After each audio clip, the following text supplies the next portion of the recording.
if you all of a sudden you stopped breathing, you don't have air, all you can think about is breathing, right? That's the first thing. Well, just like in jiu-jitsu, if you're being suffocated by a 300-pound guy in side control. Well, it's the same thing with money. If you take away the money, all you can think about is money because you need money.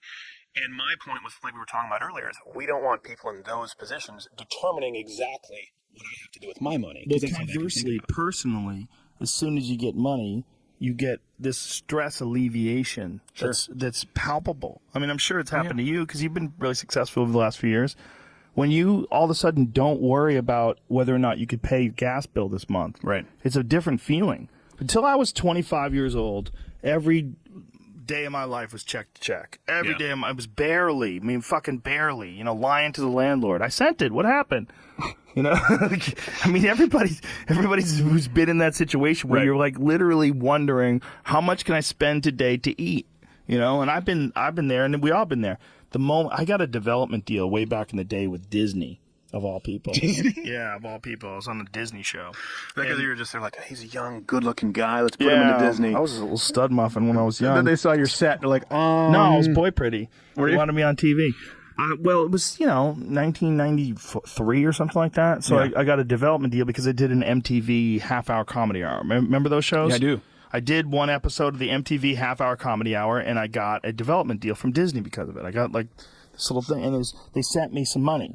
And as soon as they sent me some money, it was like literally like someone just took a weight, like lifted, like I was carrying around a weighted backpack my whole life, and they took it off. And it wasn't enough money where I was wealthy, where I could say, I don't have to work again. But it was enough money where I didn't have to think about money for a year. Right.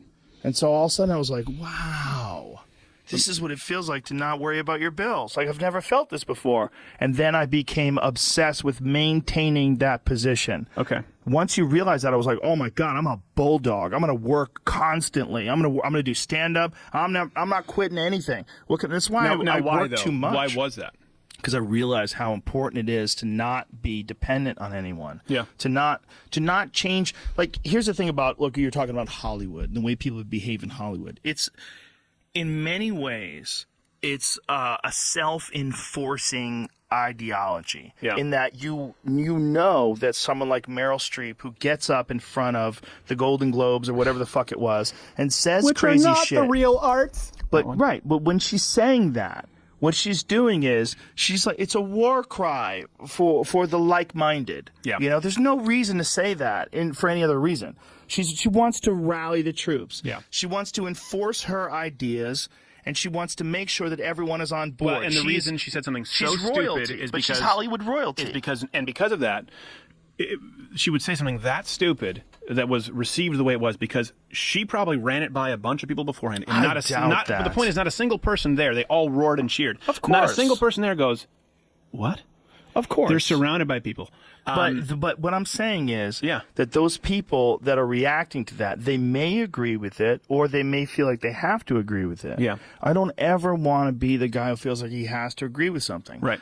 I grew up in a weird way where, like, my parents they broke up when I was really young, and we moved around a lot, and I didn't have roots. Like, I didn't live in one place until Massachusetts when I was 13. Right. I lived there for a long time. But that was the first place I lived for a long time.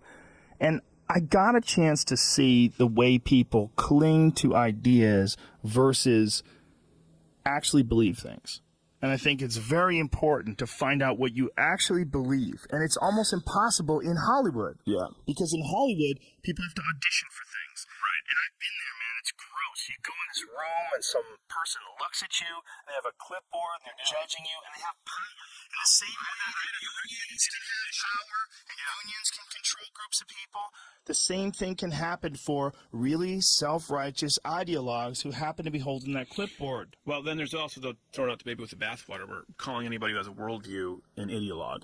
And I do think that you're susceptible if you don't have a framework from which you look through the world. If you don't have a prism where you go, okay, hold on a second. But if you're a hardcore Democrat, do or die, without any exceptions whatsoever, you're an ideologue. If you start going us versus them, I've had conversations with people in Hollywood where they've talked to me about the Democratic Party, they go, we have to win the House. If Right. we win the House, then we get this. I go, what is this we, man? Yeah. You make a fucking cartoon. But then you have people who just go, man, it's left and the right there. It's all the same. No, it's not.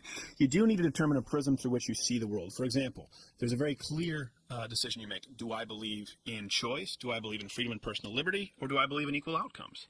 And that doesn't mean that you line up with either party the same on every single issue. But it is a filter through which you will be able to see issues.